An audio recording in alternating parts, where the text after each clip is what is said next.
líquido o sólido. Nosotros nos vamos a referir puntualmente al sonido en el aire, pero el sonido también puede propagarse por un líquido como el agua, aceite, por ejemplo, puede ser un sólido, puede ser el acero, el sonido se puede propagar, por ejemplo, por el acero u otro sólido, puede ser por el suelo. Y hay que decir que el sonido se produce por una fuente sonora. Cuando hablamos de sonido, estamos hablando básicamente de vibraciones. Hay un objeto que vibra, una fuente sonora que vibra y el sonido se transmite por un medio, que ya dijimos que es aire, un gas, puede ser un líquido o un sólido. Y llega hasta nuestro oído. Después ahí se generan algunos mecanismos en el oído externo, el oído medio y el oído interno, hasta que finalmente la señal mecánica llega y se traduce, hay una traducción y se genera una señal sensitiva y va hacia nuestro cerebro que reconoce y puede discriminar si es un sonido de una aspiradora o un sonido que proviene de otra fuente. Bueno, cuando hablamos de un sonido, estamos hablando de un campo sonoro. Es decir, de una fuente empiezan a propagarse en todas direcciones sonidos en forma de espiral, sería, de una forma así como esférica. Esto sería una imagen de un sonido que se comportaría si no hubiese ningún objeto entre medio. Cuando ya hay objetos que se interponen en el camino del sonido, ocurren una serie de fenómenos. Esto sería un sonido en un campo, en un espacio, sin ningún tipo de oposición. Algo que es importante es que, por ejemplo, en el espacio no hay sonido, porque estamos en el vacío. No hay si nosotros introducimos un reloj a una botella o a un cuarto, un reloj despertador que hay en un cuarto, y con una bomba de extracción de aire sacamos todo el aire del cuarto, el reloj no va a hacer más tic-tac si es un reloj con agujas, ¿no? Porque ya no va a haber aire, va a estar en vacío y no va a haber sonido. Los sonidos tienen una velocidad. Supongo que han escuchado de la velocidad del sonido. Bueno, la velocidad del sonido es diferente si estamos hablando de aire, de un gas, de un sólido o un líquido. Cuanto más denso es el medio, es decir, por donde se propaga el sonido, más velocidad. Es decir, el agua es más denso que el aire, entonces va a ser más rápido en el agua. Y el sólido es más denso que el agua, entonces va a ser más rápido en el sólido. Comportamiento del sonido cuando hay algún objeto. Puede haber una reflexión, una refracción y una difracción. También puede haber una absorción, que no lo puse acá porque quise simplificar un poco, pero puede haber una absorción también. Depende de, por ejemplo, cuán liso o cuán poroso es un objeto. Por ejemplo, si nosotros nos mudamos y entramos por primera vez al cuarto de nuestra nueva casa y está vacío, no hay ningún mueble, y sobre todo si es un espacio amplio y nosotros gritamos, vamos a escuchar una reflexión del sonido, que comúnmente la llamamos un eco. En cambio, si ese cuarto lo amueblamos, le ponemos muebles y diversos objetos de distinto material y gritamos, no vamos a escuchar el eco, o lo vamos a escuchar de menor intensidad. Eso es porque hay objetos que absorben el sonido. Eso sería una reflexión o una absorción. Una refracción es cuando un sonido pasa de un medio al otro. Es decir, por ejemplo, un sonido que pasa del aire al agua. Pasa de un medio en donde se propaga en un medio menos denso a uno más denso. Es decir, que la velocidad aumenta. Ya habíamos dicho que cuando el medio es más denso hay más velocidad del sonido. Y cambia un poquito la trayectoria. Fíjense que la reflexión se refleja con el mismo ángulo del rayo incidente del sonido. Y con la refracción, el ángulo cambia. Una difracción es, por ejemplo, cuando entre dos objetos hay alguna ranura, el sonido, la onda sonora pasa por ahí. Y hay una nueva onda sonora del otro lado. También cuando hay una pared, el sonido puede bordear lo alto de la pared y pasar al otro lado. Bueno, definiciones básicas. Longitud de onda, distancia entre dos zonas sucesivas de máxima presión. ¿Qué pasa? La onda, que sería más o menos así, entre dos crestas, no sé si lo llegan a ver, es la longitud de onda. La línea negra es la posición en equilibrio y la línea azul, ondulante, es la posición de las moléculas de aire que vibran. Ya dijimos, de una fuente sonora hay vibración y esa vibración que genera, por ejemplo, una alarma de una ambulancia, la vibración pasa a las moléculas de aire que vibran. La línea negra es cuando no vibran las moléculas y la línea azul, que va hacia arriba, hacia abajo de forma ondulante, son las moléculas de aire vibrando. Frecuencia, también es otro concepto que hay que prestarle atención. Cantidad de cambio de presión o vibraciones por segundo. Es cuánto vibran las moléculas de aire. Cuanto más vibran las moléculas, más frecuencia. Cuanto más frecuencia, cuanto más vibra la molécula de aire, va a generarse una frecuencia de sonidos aguda. Cuanto menos vibran las moléculas de aire, va a generarse una frecuencia grave. Hay sonidos de alta frecuencia o agudos, hay sonidos de baja frecuencia graves. Cada sonido tiene su frecuencia. Por eso, por ejemplo, nosotros podemos oír algunos sonidos por su frecuencia y hay otros sonidos que no los podemos oír y sí los puede oír otra especie, puede ser una jirafa o un perro. Amplitud, máxima distancia entre un punto del medio en el que se propaga la onda y su posición de equilibrio. Ahí lo tenemos, amplitud. No sé si lo llegan a ver.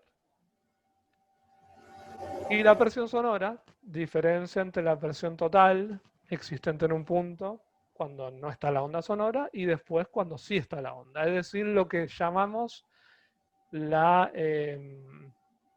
presión que ejerce un sonido en determinado punto, que se mide en decibeles. La frecuencia se mide en hercios. La presión sonora es lo que nosotros sentimos en nuestros oídos. Bueno, longitud de onda, amplitud, cresta y valle de la onda sonora, algunos conceptos acá en este diagrama. Rango de frecuencia audible, ya un poquito lo acabo de decir, pero acá está ilustrado. Es decir, hay especies como un elefante que emite sonidos que nosotros no podemos oír, porque son del rango de 0 a 20 hercios. En cambio, nosotros nuestra frecuencia audible de los seres humanos va de 20 a 20.000. Más allá de los 20.000 están los ultrasonidos, que por ejemplo los puede emitir u oír otras especies, como mamíferos como el murciélago, o los gatos, los perros. Nosotros nuestra frecuencia audible es de 20 a 20.000. Lo ideal son 1000 hercios para poder oír básicamente lo mejor posible, digamos, oír nítidamente lo que está la onda sonora. Bueno, la intensidad de sonido en decibeles. ¿Qué tan fuerte es un sonido? Si nos puede afectar o no a nuestra audición. Una palabra susurrada de 30 a 80 decibeles, depende si la estás gritando o susurrando. Aula de clase de 40 a 80 decibeles, depende supongo también qué tan ruidoso es el alumnado. Circulación de automóviles de 50 a 90. Aparatos de música, que si no tenemos cuidado pueden ser bastante dañinos, de 70 a 100. Discotecas 80 a 115. Sirena de 90 a 120. Y a la derecha tenemos el umbral de dolor. ¿Cuánto nos va a afectar? De 0 a 80, dentro de todo, línea verde, no nos va a afectar tanto. De más de 80 ya empieza a haber una afectación, una fatiga auditiva, y más de 90 ya se empieza a complicar, puede haber efectos nocivos a la salud. También depende cuánto tiempo estamos expuestos a ese sonido.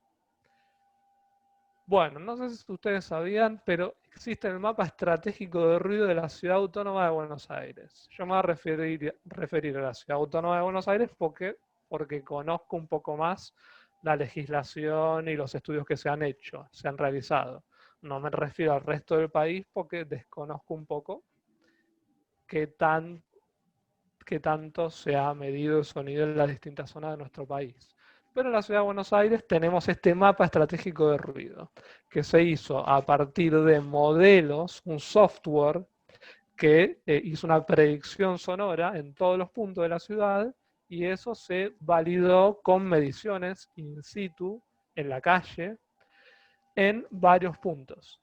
Bueno, los datos, los resultados, por ejemplo, arrojaron que barrios como La Boca, Barracas, Devoto, son barrios dentro de todo amigables auditivamente y hay otros que están más complicados. Por ejemplo, la zona con mayor presión sonora registrada fue la avenida Triunvirato en la zona de Villa Urtúzar. Las avenidas siempre son un foco auditivo mucho más que las calles aledañas. Efecto del sonido en los humanos. Dificultad para concentrarse, fatiga auditiva, estrés, perturbación del sueño, la hipoacusia, que es una pérdida de la audición, ahí ya entramos en puede ser una enfermedad profesional adquirida en un trabajo ruidoso. No hay vuelta atrás, cuando ya tenés hipoacusia es porque ya no hay mucho más que hacer, tenés una pérdida de audición en distinto grado. En la fauna y la flora también afecta el sonido, no solamente en los humanos, hay que ir un poco más allá. Interferencia en el canto de las aves, por ejemplo, cuando estamos en época de apareamiento, interfiere en el canto de los machos tratando de atraer a las hembras, interferencia en la ecolocalización de los cetáceos, también ahí estamos hablando en el agua, eh, alteración también en la dispersión de semillas, porque hay aves que, por ejemplo, dispersan las semillas y ayudan a que un bosque o que un lugar como por ejemplo, no sé, la Reserva Ecológica de la Ciudad de Buenos Aires, haya más diversidad de especies de flora. Y si el ruido ahuyenta a esas aves, no van a estar ahí para dispersar las semillas de esa especie. Bueno, medidas para disminuir la contaminación sonora. Asfalto fonoabsorbente, plantación de una barrera de árboles, no cualquier árbol, hay que elegir qué especie y de cuántas especies hay que plantar para que sea una barrera frondosa y cumpla su cometido. Cambios de hábito y educación, es importantísimo. Mantener los vehículos a motor en buen estado. Educación, si yo salgo con un auto, que es un medio ruidoso, tengo que tratar de que sea lo menos ruidoso posible, es decir, no tocar la bocina porque estoy apurado, porque estoy enojado o porque estoy nervioso. Hay que buscar otra forma de descargar la ira personal. La bocina es para impedir un accidente. Un conductor está haciendo una maniobra indebida, yo toco la bocina y trato de que no me choque. Es importante empezar por la educación de uno mismo, porque hay que esperar mucho, creo, para que los gobernantes adopten medidas más de fondo, como un asfalto absorbente, una barrera absorbente de sonido. Hay que empezar por nosotros.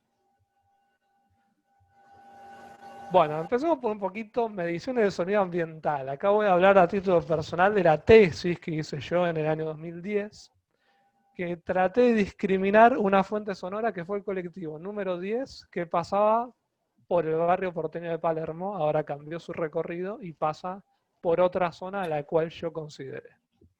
Objetivos. Determinar sonido ambiente en la zona, en los periodos estipulados, es decir, diurno y nocturno. Diferenciar la incidencia de la línea de colectivo número 10, comparado con el ruido de fondo. El ruido de fondo es, yo mido el impacto de la línea número 10 y el ruido de fondo es cuando no está en la fuente sonora, es decir, cuando no está el colectivo. Ese es el ruido de fondo. Comparar los valores obtenidos con los límites máximos permisibles fijados por la ley. La ley es la ley de control acústica 1540. Y de paso la Organización Mundial de la Salud. Analizar si los valores máximos registrados son molestos o no para la población. Bueno, instrumental que utilicé un cronómetro y un decibelímetro o sonómetro. Es un dispositivo que me permite medir el sonido. Yo, bueno, utilicé el que pude conseguir, que no es de los más actualizados. Ahora hay decibelímetros que te registran los datos y vos con un cable USB lo pasas a tu computadora. Ahí fue mucho más artesanal la cosa. Hay decibelímetros que tienen pantalla de viento, es decir, que el viento puede jugar en la veracidad de los resultados. Y una pantalla de viento impide eso y hace que los resultados sean mucho más confiables. Bueno, el decibelímetro colocado arriba de un trípode, porque la ley, la cual yo me basé para que tenga un marco legal, utilicé la norma IRAM 4062, ruidos molestos al vecindario, métodos de medición. Eh, Según la Organización Mundial de la Salud, 55 decibeles ya tenés un malestar fuerte, 50 decibeles malestar moderado. La ley 1540 ya habla valores un poquitito más elevados, 65 decibeles, periodo diurno, valor límite permisible, 50 decibeles nocturno. Bueno, IRAN 4062, la ley que utilicé yo, lo que acabo de decir. Bueno, la duración de las mediciones abarcó una semana, de lunes a domingo. Y los periodos de medición fueron diurno y nocturno. Diurno de 7 a 22, nocturno de 22 a 7. Obviamente el periodo nocturno empieza mucho antes que las 22 horas, pero la ley lo considera así, de 7 a 22 y de 22 a 7. Bueno, valores determinados, nivel sonoro del ruido de fondo, nivel sonoro continuo equivalente, que ya vamos a ver lo que es, y nivel sonoro máximo emitido por el colectivo. ¿Qué cantidad de colectivos pasaron por cada punto de medición y el tiempo de aparición? El nivel sonoro continuo equivalente es el nivel de presión sonora constante, expresados en decibeles A, que en el mismo intervalo de tiempo contiene la energía total del sonido emitido. Es decir, es una presión constante con la misma energía en un determinado tiempo. Y como ya les dije, nuestro oído escucha en una determinada frecuencia. Entonces, decibeles A quiere decir que el decibelímetro que yo utilicé va a medir como si fuese nuestro oído. Es decir, va a oír las frecuencias que nuestro oído puede oír. Eso se llama decibeles A. Bueno, los puntos de medición, 5. En distintos puntos de la calle Juan Francisco Seguí, en el barrio de Palermo, entre Salguero y La Finura. El punto número 1 se hizo en un edificio en el 10º piso, también para contemplar un punto de medición que sea en altura. Bueno, ahí estoy yo midiendo, era más joven, hace 10 años, hay que contemplar, ¿no? Con el decibelímetro y el trípode, ahí con el cronómetro en mano midiendo. Ahora si fuese un decibelímetro no moderno, ya el tiempo de medición queda registrado en el aparato, es decir, sería mucho más fácil para mí hacer una medición hoy por hoy. 2 mediciones por día, durante una semana, una diurna y una nocturna. Cada medición duró 5 minutos y cada 5 segundos yo registraba el sonido de fondo, es decir, el decibelímetro me tiraba valores en decibeles A cada 5 segundos. Antes de empezar la medición de 5 minutos, yo esperé a que un colectivo pase, porque si no por ahí los 5 minutos no pasaba ningún colectivo, es decir, esperé que un colectivo pase, medí el valor en decibeles y después comenzó la medición. Si pasaba otro colectivo durante los 5 minutos, también era registrado su valor de presión sonora. Bueno, resultados. En el periodo diurno, 65 decibeles, que es la línea roja, ese nivel el nivel permitido según la ley. Y la línea azul es si excedió ese nivel o no. Hay decibelímetros que el nivel sonoro continuo equivalente te lo calculan solos. Yo, como tenía un decibelímetro mucho más modesto, tuve que utilizar una fórmula matemática que, bueno, no la puse porque me pareció innecesario. Ruido de fondo nocturno. Los valores se excedieron, mucho más que en el diurno. Y eso que la tolerancia, porque la tolerancia nocturna es mucho menor, porque los humanos estamos en nuestro periodo de descanso y para no ser perturbados, el ruido de fondo es menor, la contemplación.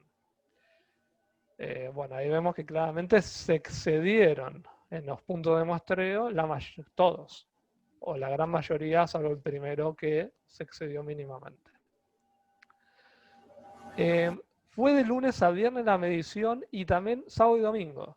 El sábado y domingo repetí el punto 1 y el punto 2, como para hacer una diferencia entre día de semana y fines de semana. Ahí podemos ver en el punto 1 el nivel sonoro continuo equivalente diurno y nocturno del lunes.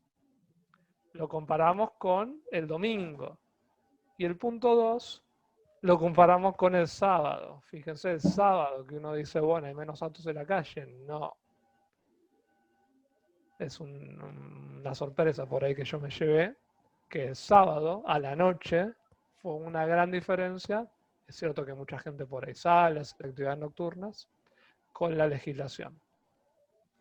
Bueno, los picos máximos por punto de medición. Ahí tenemos ruido de fondo en amarillo, colectivo en rojo, la Organización Mundial de la Salud en una especie de verde clarito. Disculpen, un aviso para todos, si se corta, les pedimos que se conecten al mismo Zoom. Capaz que simplemente con el Zoom, sin el código, sin la clave, va a ser el mismo Zoom, pero sin la clave.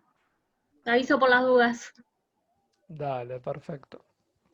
Bueno, ahí se puede ver que el rojo, que es el colectivo diurno, y el violeta, que es el colectivo nocturno, están entre los picos máximos de cada punto de medición. Eso es para tener en cuenta que la incidencia que tuvo la línea 10 en los picos máximos medidos en cada punto.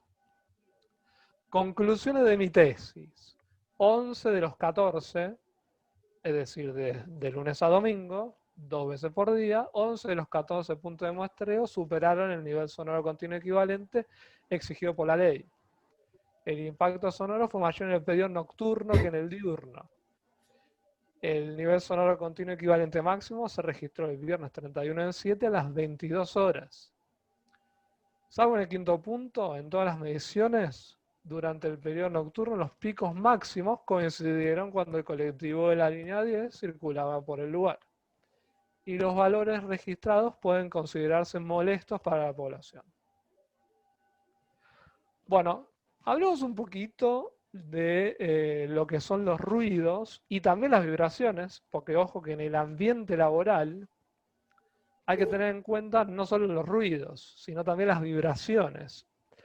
La onda sonora, además de generar, dependiendo de la exposición y dependiendo de la presión, un problema auditivo, puede generar un problema en el cuerpo del trabajador. Ahí estamos viendo dos trabajadores cada uno con un martillo mecánico, rompiendo el asfalto, tratando de arreglarlo, haciendo una obra vial, ¿no? A veces puede ser por el paso de camiones en tiempo prolongado que el asfalto se va desgastando. Bueno, a estos trabajadores hay que protegerlos para que su salud no se vea deteriorada. Hay que contemplar los ruidos y las vibraciones.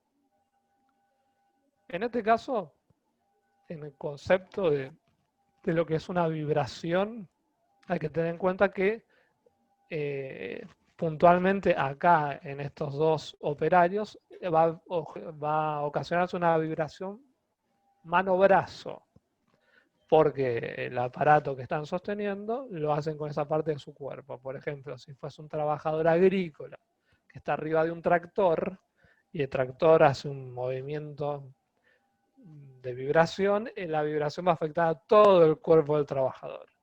En este caso, puntualmente mano-brazo. Es decir, acá hay que proteger a los trabajadores con lo que se llama elementos de protección personal. No sé si alguna vez habían oído hablar de este concepto. Es decir, en este caso hay que proporcionarles protectores auditivos y protectores antivibración. Ahí creo que lo tienen, es un traje antivibratorio y guantes, también botas antivibratorias. Y los protectores auditivos, que después vamos a hablar, vamos a ver un poquito más ejemplificado, pueden ser externos o también pueden ser internos. Pueden ser los típicos tapones para los oídos, un poquitito más profesionalizados, ¿no? Y protectores externos, que vamos a hablar después. Y guantes, botas y traje antivibratorio. Bueno, ya hablamos un poquito de los efectos para la salud del sonido, que ya dijimos que la hipoacusia, la fatiga auditiva, el estrés, la interrupción del sueño, los efectos con el cual estás trabajando van a afectarte a determinada parte de tu cuerpo, como ya dijimos.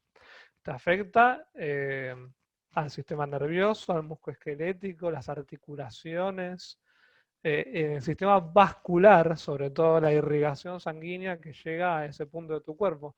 Por ejemplo, a esos trabajadores que están con el martillo neumático rompiendo el asfalto, si no se adoptan las correctas medidas, como por ejemplo el uso de guantes antivibración, puede generar lo que se llama el síndrome de Raynaud o del dedo blanco, que es una falta de irrigación a los dedos de tu mano, eh, y se genera un déficit de temperatura en esa parte de tu cuerpo. Te van agarrando cuando ya tenés esa patología, se te suscitan afecciones de bajas temperaturas a esa parte de tu cuerpo.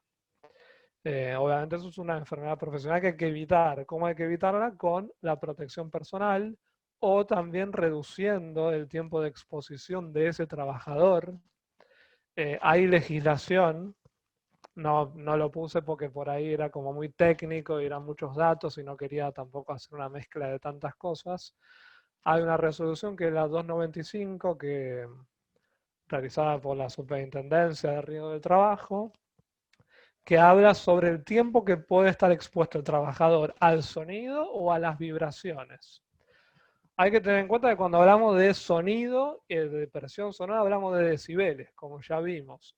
Cuando hablamos de vibraciones, lo que hay que tener en cuenta es la aceleración de esa vibración. Es decir, un sonido se mide con un decibelímetro o sonómetro, se le dice, como recién vimos, el que utilicé en mi tesis. Y una vibración se mide con un acelerómetro. Es decir, un aparatito que te mide la aceleración de esa vibración y tiene que tener un valor que no exceda de tanto nivel límite. Es como el sonido. Creo, si no me falla la memoria, que un trabajador que esté trabajando durante 8 horas puede estar expuesto a un máximo de sonido de 85 decibeles. Me parece un poquito mucho, pero eso decía esa resolución. Obviamente tiene que tener protector auditivo con esa temperatura, con ese nivel de presión sonora. El decibelímetro es un artefacto para medir el sonido. Hay otros también. Puede ser un dosímetro. Hay trabajadores que están expuestos a distintos niveles de sonido durante su jornada laboral. Es decir, pues hay trabajadores que no están en el mismo lugar todo el tiempo. O que están trabajando en un espacio confinado, es decir, con muy poquito espacio como para meter un decibelímetro colocado en un trípode. Entonces se usa un dosímetro. Eso es, se le coloca ese aparatito al trabajador eh, y queda ahí adherido a su brazo, por ejemplo, y va con el trabajador. Bueno, elemento de protección personal. A la izquierda tenemos un protector auditivo externo. Abajo tenemos guantes antivibración. Y a la derecha tenemos protectores auditivos internos. Hay una forma, hay un protocolo de atenuación auditiva, es decir, hay mediciones, hay organismos, IRAM sobre todo, IRAM es las siglas que quiere decir Instituto Argentino de Racionalización de Materiales. Es un organismo que emite normas técnicas, entre ellas, cuál es, en cada caso puntual de dispositivo, de elemento de protección, cuántos decibeles te baja. Suponete, yo uso un protector auditivo externo, ¿cuántos decibeles me baja ese protector auditivo? Eso lo mide IRAM, como también otras normas técnicas. Yo no puse un listado de normas para no aburrir, pero por ejemplo, si quiero medir el sonido de un colectivo, hay que usar una norma IRAM que mida el sonido en el escape, en el caño de escape, del motor también, del colectivo. Yo en mi tesis no utilicé esa norma porque quería medir el sonido ambiental, no el sonido específicamente de ese colectivo. Yo quería medir el sonido del colectivo cuando pasaba por la calle, en un ambiente no controlado, en un ambiente urbano. Por ejemplo, algo que yo hice en mi tesis, no quiero mezclar un poco porque ahora estoy con otro tema, pero algo que me olvidé de decirles es que en los puntos de medición, a lo largo de esas cuadras que yo elegí para medir, había 3 semáforos.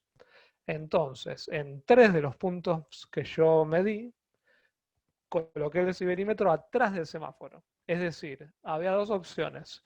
El colectivo venía lanzado con una aceleración importante o paró en el semáforo en rojo y cuando se puso en verde, el sonido que generó su arranque era el que yo quería registrar. Es decir, un nivel sonoro, digamos, en el peor escenario posible. El colectivo venía lanzado o estaba parado y arrancó. En la norma IRAM, que creo que es AITA 9C, se llama, me parece, se mide el sonido del colectivo en un lugar controlado, es decir, no hay otras fuentes sonoras, no. Y se mide en el escape, también se contempla el sonido en el motor y creo que de las ruedas del vehículo. Bueno, hay que ser consciente cuando uno es el empleado, él es el responsable de higiene y seguridad de la actividad laboral, porque uno lo que quiere es cuidar la salud ocupacional de los trabajadores. Uno tiene que adoptar todas las medidas de protección necesarias para que los trabajadores puedan seguir trabajando y por sobre todas las cosas que su salud no se vea afectada. Eso es lo primordial, la salud del trabajador. Después se prioriza que el trabajador no falte y que tenga un rendimiento laboral el mayor posible, pero primero está la salud del trabajador. Bueno, muchísimas gracias por su atención. Ahí abajo está mi mail de contacto. No la quise hacer muy larga tampoco para no entrar en cuestiones técnicas que puedan ser por ahí confusas o no sé, aburridas.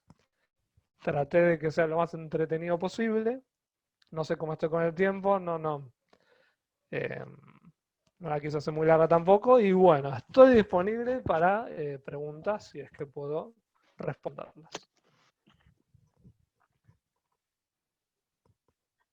Bueno, si alguien tiene preguntas, la verdad te agradecemos un montón, Bernie, por tu tiempo y por poner lo que vos estudiaste para que podamos aprender y conocer. Hay gente que, bueno, acá estudió sonido, que está estudiando sonido y que estaban interesados. También hay un grupo de estudiantes, no sé si han venido, de una escuela técnica, que se habían anotado. Así que bueno, las preguntas son bienvenidas. A mí me sorprendió lo de la línea de colectivo y cómo estaba superando el nivel que dice la ley. No sé si en ese caso, qué es lo que debe hacer la gente que vive en esa zona, si tiene que denunciar o a dónde. Bueno, sabés que el colectivo ya no pasa más por esa zona. No sé si tuvo que ver, obviamente mi tesis no, porque yo mi tesis no la hice pública, pero seguramente se contempló Si algún... querés, hay que dejar de compartir pantalla para que podamos... Ah, listo. Ahí está. Yo supongo que algún organismo como la Agencia de Protección Ambiental puede haber contemplado ante la denuncia de algún vecino o vecina y corrigieron el trayecto de esa línea y ahora no va por esa calle, sino que va por la avenida Las Heras. Hay que decir que las avenidas son un foco importante de contaminación sonora. Pero bueno, por ahí una traza contaminada por una avenida ya genera un impacto de por sí. No sé si va a ser muchísimo más, no sé cuánto aumentaría o cuánto aumentó con la adición de esa línea.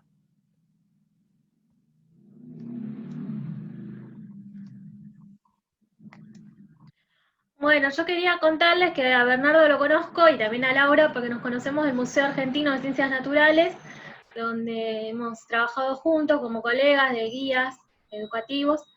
Bueno, actualmente como está cerrado el museo, bueno, le invité a Bernie en su momento para hacer esta charla, él se prendió para hacerla y así que bueno, que esto es ad honorem y él puso su tiempo para poder explicar y es algo muy valioso. Así que bueno, siéntanse libres de preguntar porque es abierto.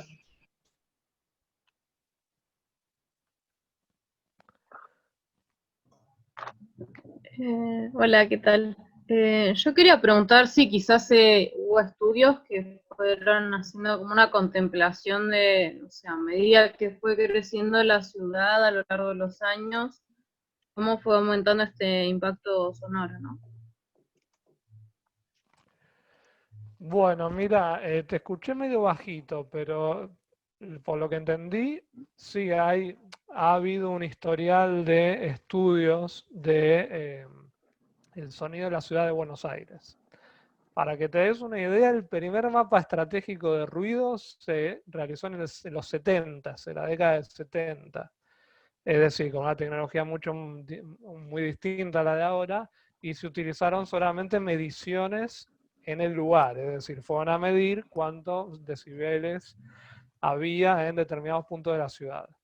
En cambio, ahora lo que se hizo con este nuevo mapa de ruido, que es el estudio, digamos, más detallado de la ciudad de Buenos Aires hoy por hoy, se utilizó un software para medir cada punto de la ciudad, cuántos decibeles, y para validar qué tan cierto era lo que se logró con ese software, se hicieron estudios, sí, en la vía pública, para luego tener en cuenta que sí había sido un software con datos factibles y contemplables, ¿no? Los mapas estratégicos de ruido, por ley, el gobierno de la ciudad lo tiene que hacer una vez cada 5 años. Es decir, cada 5 años tenemos un diagnóstico del sonido de la ciudad. Eso es importantísimo, porque es lo mismo cuando uno va al médico.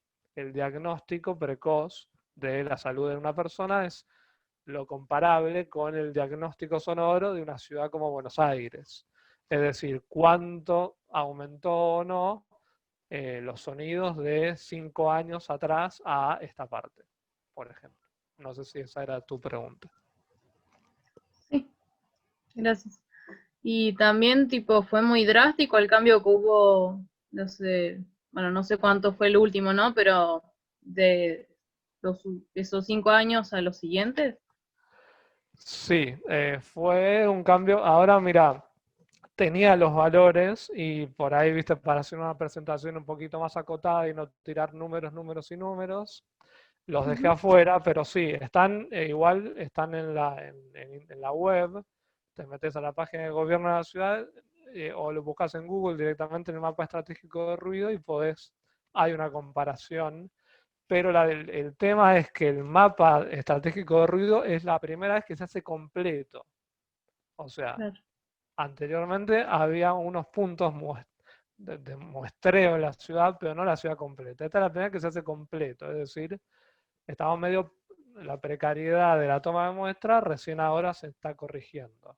Pero sí, vos comparás algunos puntos del mapa estratégico de ruido de hace 5 años con los puntos de actualmente y hay un aumento. Es decir, estamos un poquito peor que hace 5 años atrás. Pero ojo que eh, no hay que ser negativos. Esto es revertible, se puede revertir, ¿eh? Depende de nosotros, no solamente de los gobernantes, con educación, primero que nada, saber que el ruido afecta. Por ejemplo, la ley 1540, que ahí estaba viendo en el chat que Sí, justo te iba a decir la pregunta de Laura, sí.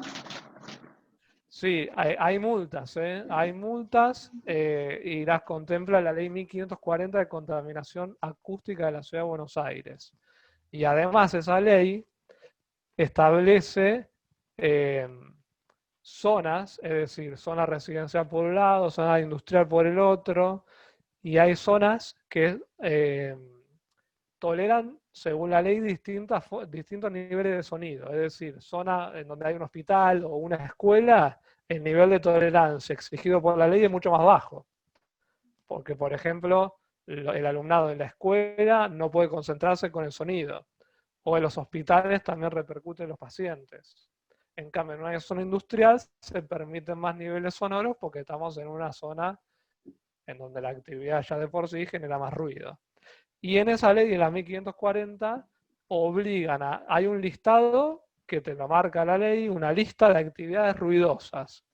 Si vos querés, por ejemplo, abrir un negocio de un local bailable, tenés que registrarte, tenés que hacer una inscripción para avisar que vos vas a montar ese emprendimiento y la ley te va a exigir distintas medidas. Bernie, ¿existe algo para silenciar los colectivos, en este caso, o vehículos así tan grandes que causan más ruido? Mira,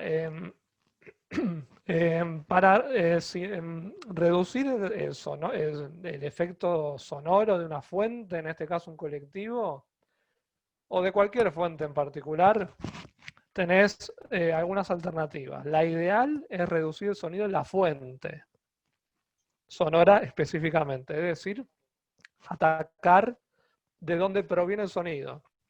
Es decir, en el caso de un colectivo, vos podrías convertir el colectivo o dejarlo obsoleto y hacer una flota de colectivos nueva, eléctricos, ¿no? Hay que hacer una inversión, ¿no? Si vos no estás dispuesto a hacer esa inversión, podés hacer atenuaciones con el medio, es decir, utilizar asfalto absorbente, ¿no? Por ejemplo. O proteger, bueno, a un trabajador, suponete un trabajador que está expuesto a un sonido, vos podés atenuar la fuente, es decir, la máquina que está haciendo el ruido, el sonido, cambiar el mecanismo para que haga menos ruido, o si no podés hacer eso, que es lo ideal, proteger al trabajador con la protección personal. Es decir, al colectivo lo ideal sería modificar su estructura completamente para hacer un colectivo más amigable en materia sonora. Pero se necesita inversión monetaria.